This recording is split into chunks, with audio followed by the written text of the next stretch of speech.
Welcome, I'm Madeline Nonno, President and CEO of the Geena Davis Institute on Gender and Media. With me is our esteemed ASL interpreter, Andrea. Before we begin, I would like to acknowledge that I am currently on the traditional lands of the Chumash peoples. I want to recognize that we are all connected with one another and that the ground beneath my feet is historically the home of Indigenous peoples. Today is Stargirl Monday, and I'm so honored to be joined by such an esteemed group of artists and advocates. I'd like to welcome film and TV star and Stargirl's mom, Amy Smart. I would like to welcome and also Aka Barbara Whitmore, Blue Valley High's favorite bad girl, Cindy Burman, Aka Shiv. I'd like to welcome Meg DeLacy. She's not your usual kitty cat. Let's welcome Yvette Monreal playing Yolanda Montez, Aka Wildcat, and the good doctor herself playing Beth Chapel, Aka Dr. Mid-Nite, Angelica Washington, and the one, the only Stargirl, Brec Bassinger. And I also wanted to introduce some of our team who's going to be helping you today. Jasmine Barad is our Senior Director of Events. And then we know you have sent in a ton of questions, which we hope to get to.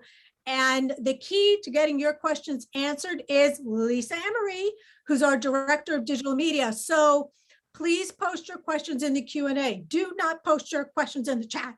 Please post them in the Q&A. And if you give us your email, and we don't get to it today because we don't have a lot of time with this fabulous group, we will try to get them answered. So I think that's all the housekeeping. And of course, I have to start with Stargirl's mommy. So we have to start with the phenomenal Amy Smart.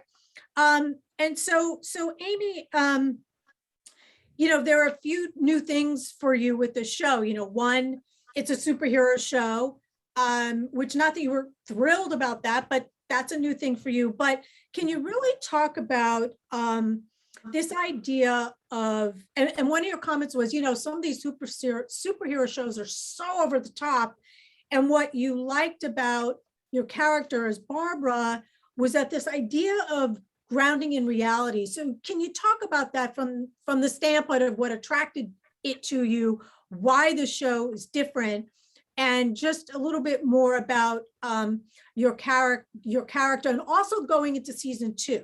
You know, what are we going to see from you this season? Sure. What attracted me? Well, I think that, you know, superhero shows and movies are so popular. They spend so much money making these incredibly elaborate, over the top, amazing, big, epic shows and movies. And sometimes they miss the boat on the human aspect of it, or the connection that we all humans have in that type of world. And I was really drawn to this because Jeff Johns brings so much heart and soul into each of the characters, and he really humanizes them and makes them relatable. And I think that makes the story more impactful. I loved how Barbara is trying to have a blended family. I mean, it's not as much the norm, and I like that that's becoming more normal. And that she sort of finds the balance between her womanhood, being a mother, being a wife, being a stepmother, and having a career. Like, it's just this sort of mad juggle. And then also, again, because it's Stargirl and supporting her daughter, finally, now that she finds out at the end of season 1 who she's become while being in Nebraska, realizing that there's so much now responsibility to helping save people in this town, and wanting to be supportive but realistic on that. She's the mama bear. She's like, she doesn't want her kid to be hurt. So it's been fun it's fun this new season, because now the cat's out of the bag for her and she's part of the team, and that's been great. That was super fun this past season to be in the know, and to also have that really she's still sort of gullible and she's, doesn't really fully get it, but she's trying to go along with it. So that's kind of a fun balance to play. But I've loved playing her. This is my first superhero show, and I do love how strong and grounded all these female characters are. Jeff really paved the way for all of us. Absolutely. So, Brec, I'm going to go over to you. What's interesting, and Amy alluded to it, is this blended family. And for you, season one, there's the Injustice League, and then there's the Justice League, and a lot of stuff happening. But looking at season two, can you talk about the challenges, because there's the ongoing drumbeat of family, and what does family mean, and how do, so can you talk about the challenge of being Stargirl, but yet you're part of a family, right?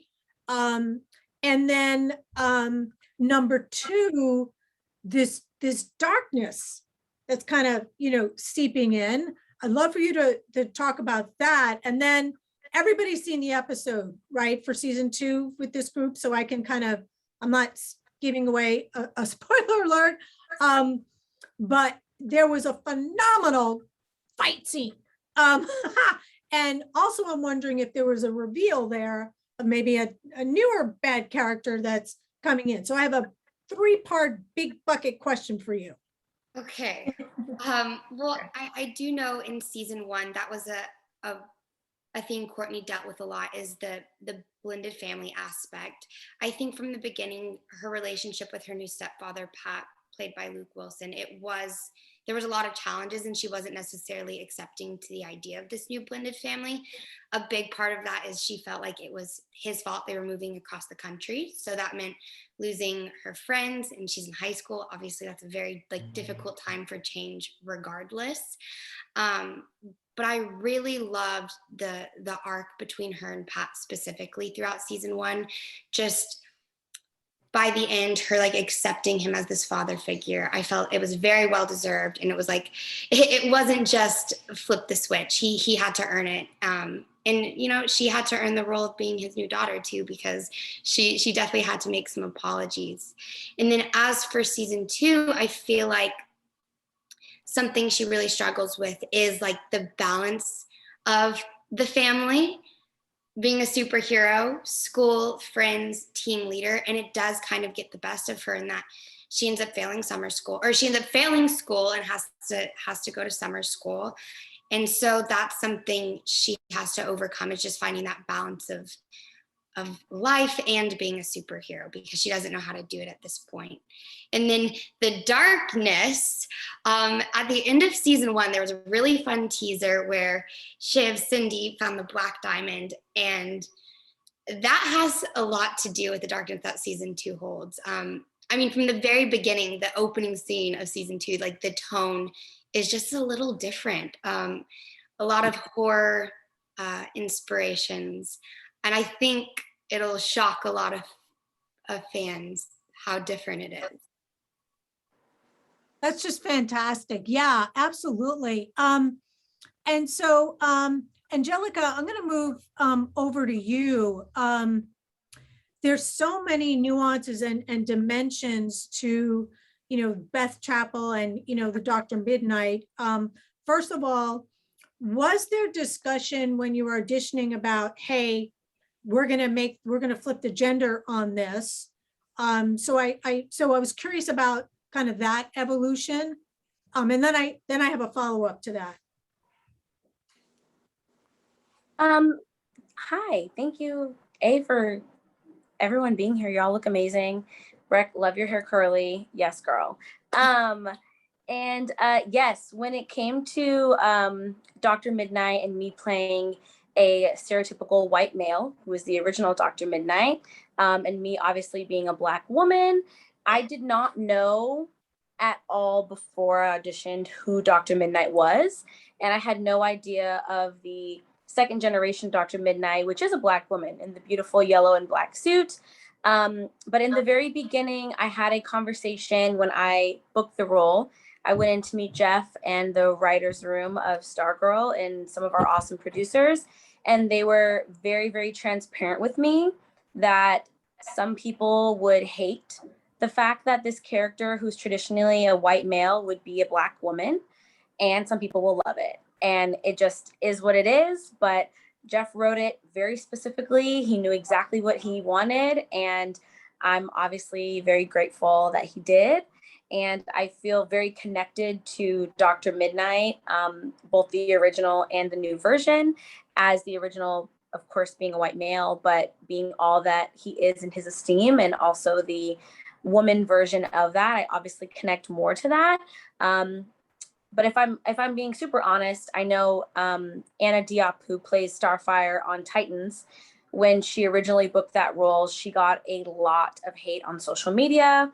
She ended up like ending her comments and things like that, and just things like just all types of stuff. And when they originally posted that I was going to be the new Dr. Mid-Nite, it got so many negative comments, they actually had to delete the post. So I was very aware from the very beginning about everything that this would entail, being a Black female superhero. So I wasn't surprised, a little disappointed, but it indeed was a conversation, to answer your question in long story. And clearly, I mean, look, there was a lot of noise when you had Captain Marvel and, you know, a lot of these things, but, Right. you know, after season one, I mean, we could tell by the questions that came in that there's so much love for you. So there has been such a positive response and feedback to seeing you. So what has that been like for you? Seeing the response, it's like, all right, get over it. Here I am. And you are being extremely well received. Yeah, it's been a blessing. I don't even know other words to say it, just because I feel so grateful and honored that not only people can relate to Beth Chapel, but we celebrate her.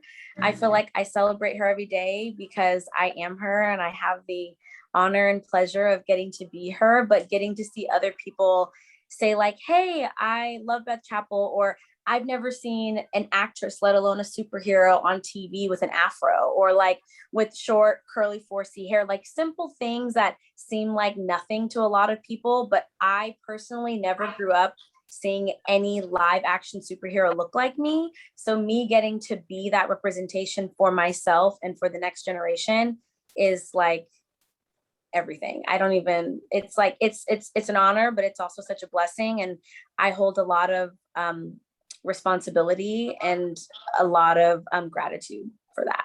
So, yeah. And it is a big deal. So just for our audience out there, you know, we studied a lot of characters. We've studied, you know, Black women and girls in Hollywood, and we found that only 1 in 6 lead actors actually are of a darker skin tone, have natural hair. So it really is a big deal, and it's a real tribute to your character. So now I want to jump into the character bit. So, you know, you love your parents, they're your best. At what point are you going to tell them off and say, yo, you are the most selfish parents. Do you realize I cooked this darn meal for you and you don't appreciate me? I'm like, is there going to be like a switch that flips in season 2 where you kind of give them a little talking to? I don't know. You'll have to watch and find out. However, I will say that Beth grows a lot this season. There is a lot of character development for not only Beth, I think for everyone across the board, which is awesome.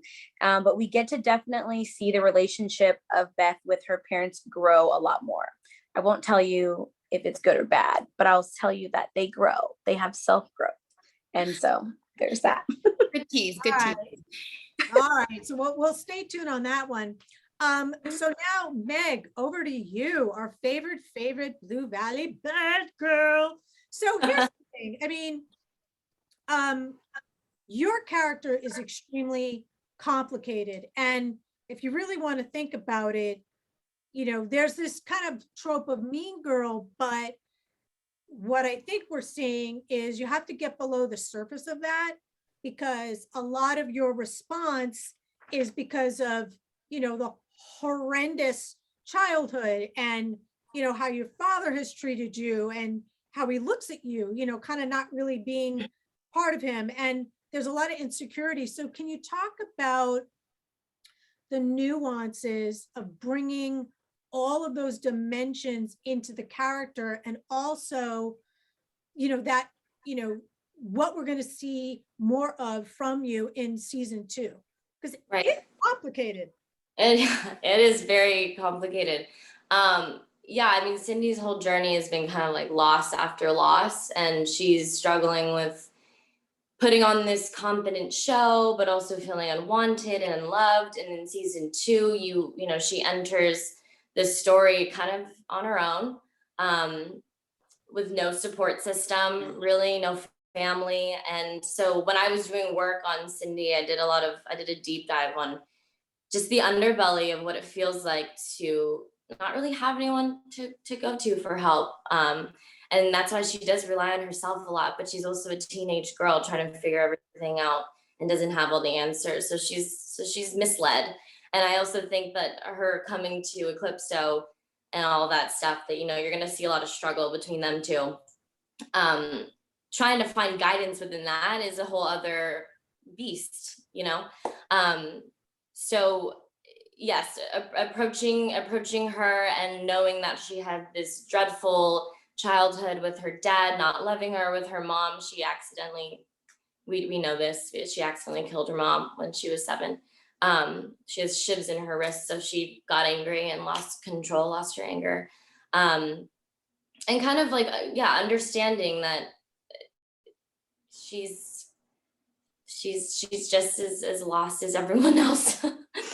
And using, I mean, I kind of used the fire that her dad left her to kind of launch forward into finding a team and finding a family that gets it.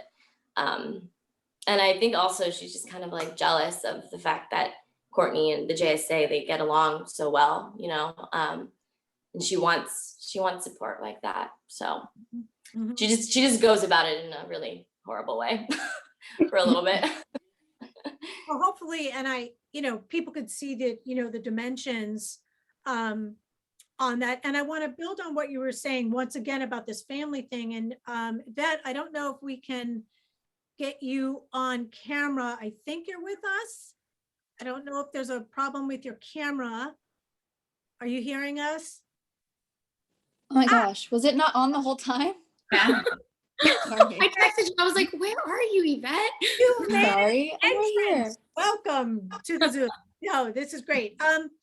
So when we think about, you know, your character, can you talk about this kind of rebirth as Wildcat? And then can you also talk about this family thread of being rejected by your family and that the team becomes your family, and what can we expect to see from you more in season 2? Sure. I think the difference between season 1 and 2, like she really seeked validation season 1 from her peers, from her family. I mean, she was held at a really high standard by her principal. Like I had all good grades and everything like that. So I think season 2, she becomes a much more stronger version of herself. She has this huge secret that she's hiding from not only her real family, but this second family that she's formed with the JSA. Nobody knows except for Courtney that I've killed Brainwave, and it's weighing really heavy on my heart. So you'll see me dealing with that. And also I do dive a little deeper with my faith and religion. And I lean on that heavily because I don't feel like I have anyone to go to. So you'll see me dealing with that a lot. My priest. Looking forward to it. Well, like I said, we are bursting with questions. So Lisa Emery, I'm going to bring you on to try to tackle some of these questions for our illustrious cast. Everyone, thank you so much for joining us, and everybody in the chat, everyone leaving Q&As. We have so many of them. I'm going to be leaving everybody's handles so you can follow all of our amazing panelists to the chat. And as well, please follow the Institute and let us know your feedback and what you've been thinking of the event so far. And yeah, okay, let's get into it because we have so many So this one's for the whole cast. I thought it was fun. This person, Sean, wants to know if you could be any of the GSA or ISA members for a day, who would you be?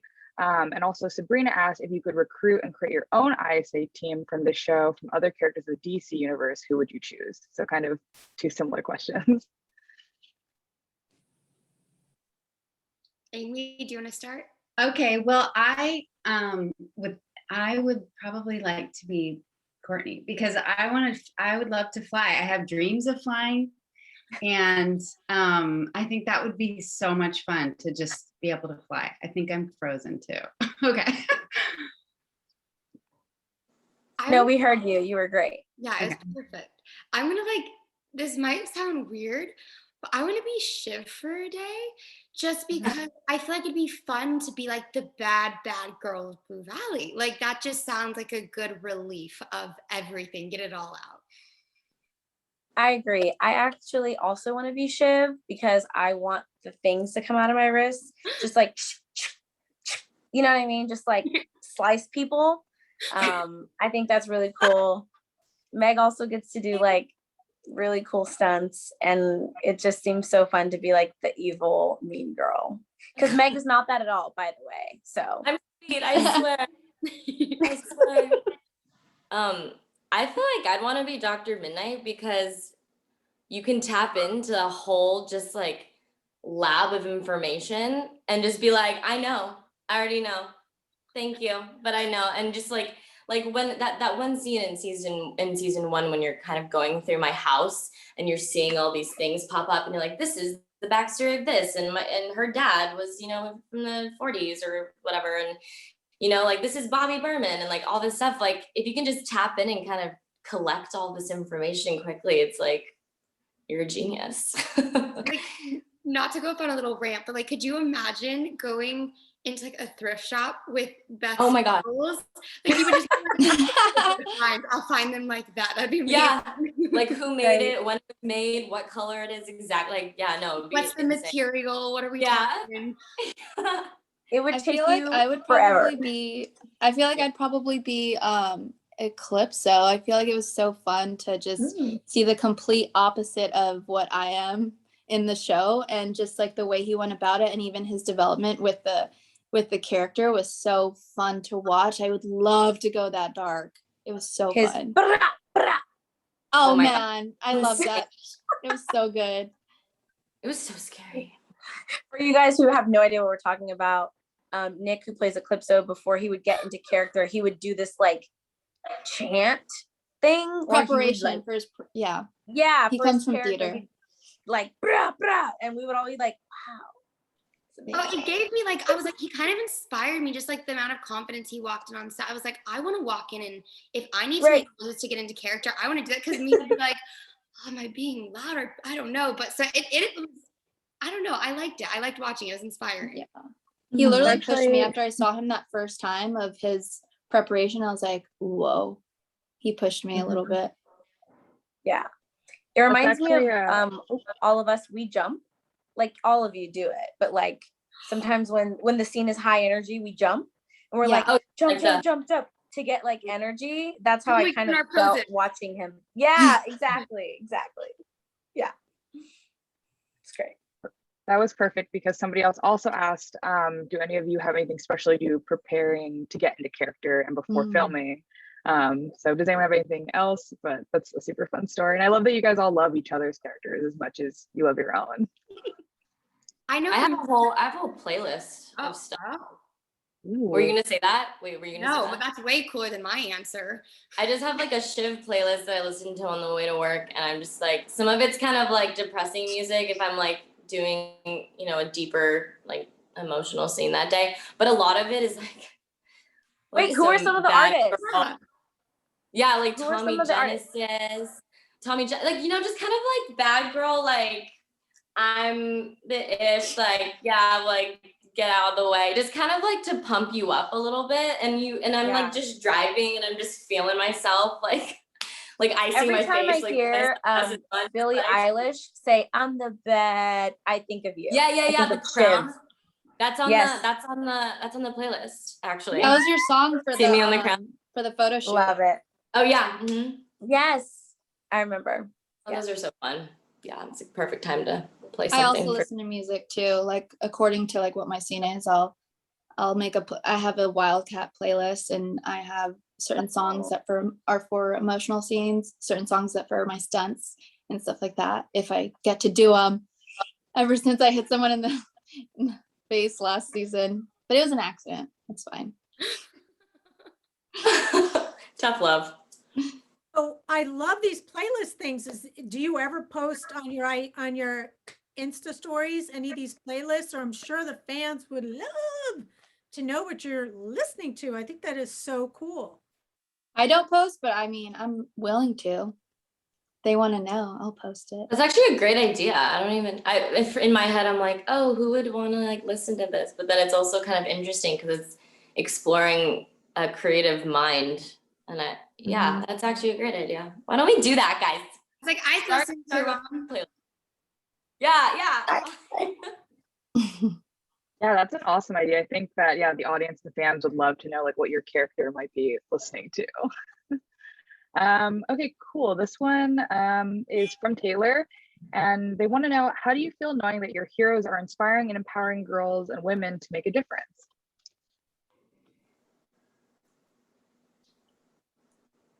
Superheroes, go ahead. It's hard for me to, I'm not a hero. Yeah, you're naughty. You don't count. No, I don't think Naughty girl.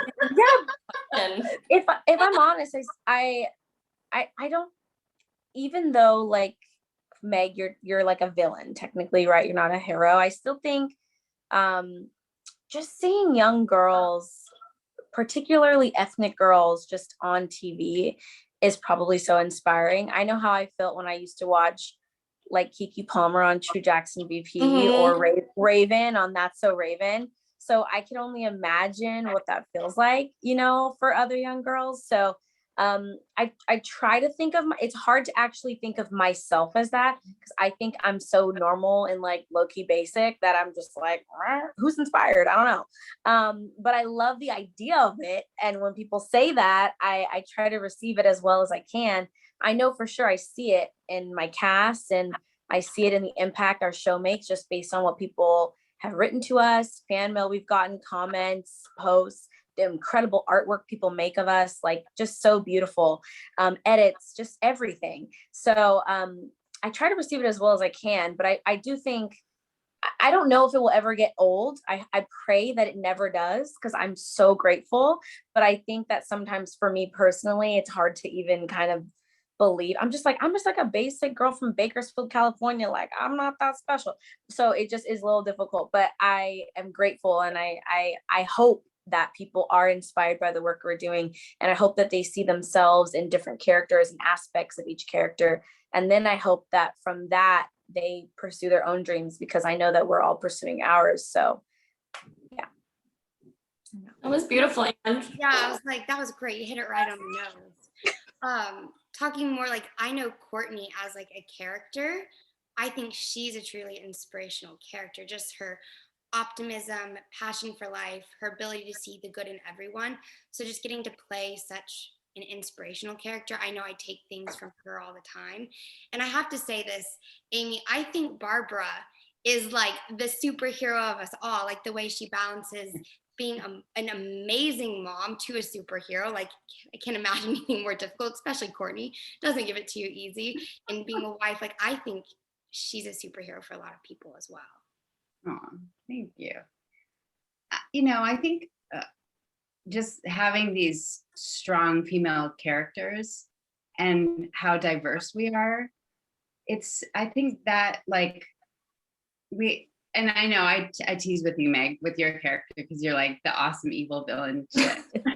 But I agree with you, Ange, because Meg, your character is powerful, and it's so great to see just a woman in power, like taking charge of who they are with the confidence and like going for it. And for the most part, there's a lot of us that stand for good in the show, and battling evil, and sort of like the good and evil back and forth. And I don't know, I think each character, like both of you were like, I want to be Shiv for a day.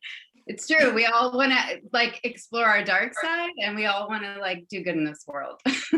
Yeah, I think our show does a great job with really diving into the good and then also the evil, and like having the balance, and all these kids that are in like puberty, you know, we're in high school, like going through all these emotions, and the fact that our family life is kind of a mess. Every single character has some type of family issue going on. So finding ourselves in the middle all together, and knowing where we come from, it's kind of interesting to see how everyone's trying to branch out, or where they even land at the end of the season or the episodes. It's different every single time. Yeah, and I feel like it's one thing to have diversity in a show, but it's another to like actually have inclusion. Like there's this one director, his name is Angel Manuel Soto, and he said having diversity is being invited to the party, and then having inclusion is inviting them to dance.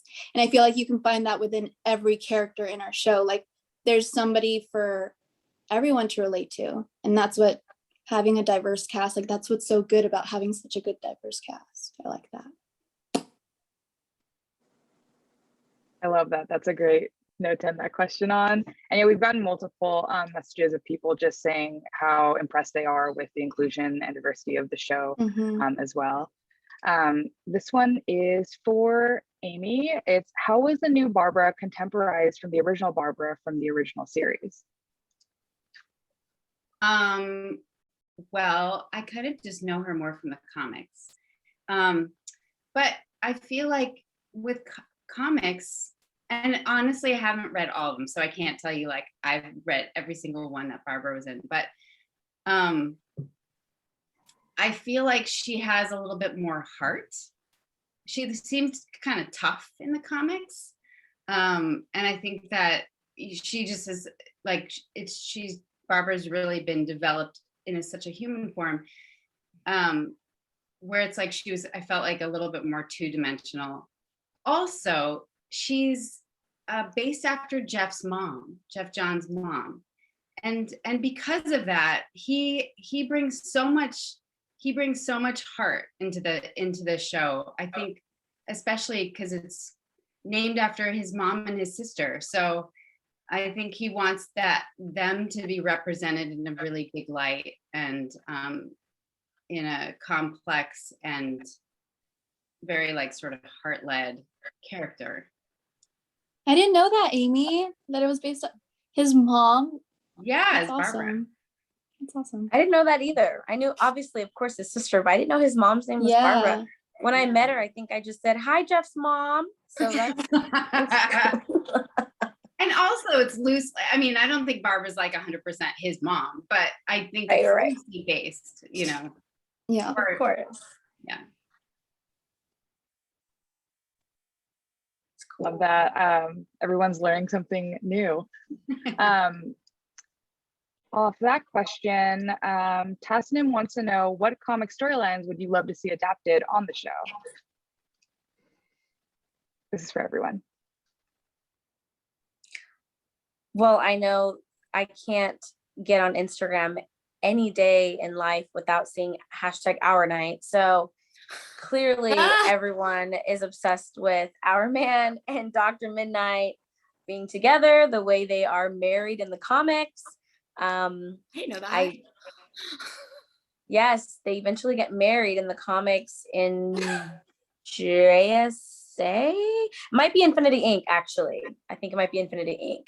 But either way, I don't know. I don't know if I could say like I necessarily like hope that, like, Cameron's amazing. I don't know if I like aspire to be making out with him every day, but I mean, I know that the fans look forward to that. So I don't know. Enjoy. I'm excited to see more of the Crocs. Their dynamic is so fun and just playful, and the fact that it's like, you know, we're talking about parents now, not just the children. Like, I don't know, and seeing that dynamic between Pat and Barbara and the Crocs, like, I don't know, it's such an interesting dynamic. And also, you know, raising a kid and being so type A with their, sports and everything. I don't know. They bring such a fun brightness to every scene that they're in on the show. And so I don't know, I kind of want to see what it would be like a day in the life at their house. I'd watch that episode. Yeah. I think going off of Angelica, I would love to see Courtney and Cameron's love affair be explored a little bit more, because clearly there's feelings there, lots of chemistry between them, but it's also a very complicated relationship because of the parent situation. So I think that deserves to be explored a little bit more. Every time they ask me like what crossover we do, I always say the Flash. So Brec, I think in the comics, don't you date the Flash, or wait? No, I date the guy that my brain's having a fart, a brain fart. the superhero that he's a boy, but he turned into a man. Shazam. I would love to see Shazam on our show. I watched the movie the other night and I was just like, if he was on our show, that would be amazing. So I thought that movie was so funny. There was parts of it that they like made fun of the superhero aspect of it. I freaking love it was so so much. funny. Favorite movie ever. I loved Shazam as well. Oh, so good. I saw it in theaters like 3 times. It's so So funny. good. Oh my gosh. I didn't expect to laugh as much as I did. He's amazing. So good. And he has to be the actor to come on a show and play Shazam. I don't know if I He has to be him. Like, I younger. think there'd be some yeah, I was like, I'll date the No, young. he has to be young. I mean, not that he's not young. Listen, it but could be interesting. He could go back and forth. He can go back Okay. and forth. This is true. It's true. I always say awesome. if I'm going to do a crossover, I'd love to do a crossover with Batwoman or the Flash. But I think part of it's just because I want to go to Canada. But the other part is the Flash is really fast, and Javicia Leslie like does most of her own stunts. And she's been training a lot. I follow her on Instagram. I also met her in person. I completely fangirled. It's embarrassing, but it's not the point. The point is she's been training a lot, and she posts a lot of her stuff that she updates, and she does a lot of her own stunts, which I think is very impressive and awesome, because they won't let me do anything. So it's fine. You're cute when you fangirl though. Like when you were telling me you own the DVDs to faking it, like I was like, oh, you're so cute. I love you. I do. She was great. She totally was like, hey girl. She totally knew who I was because we message on Instagram and stuff. And I've sent her flowers, and she booked Batwoman and just simple things. But we've been in contact for like, since I found out she booked it, we've been in contact for a while. So we've like commented, we know each other through Instagram, but I met her in person on Ventura Boulevard, and it was like so random. But anyways, I like fangirl. We took a picture. I have it. I posted it on my story, and it's great. She's awesome. So I can't believe they let her do her own stunts. I want to be able to do that. I know. I make me want to train more. I want to do that. Wait, Yeah.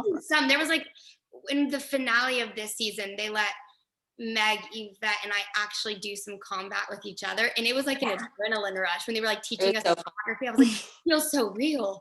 Yeah, I was nervous. I had to do one thing with some of the people, some of our stunt doubles, and I was like, wait, really? Like, you want me to run next to them and like spin and like are you sure? And I think that they kept it from like the little previs, or not previs, but the little thing I saw afterwards. But I was like, this doesn't look great. Like I look so. You're very poised though, Meg. I feel like you can hang. Like I'm clumsy. I fall a lot. I love telling people the story of the season 1 finale where you tried to run. That's one of my favorite stuff. Were you like a cat? Were you doing thought she could do this.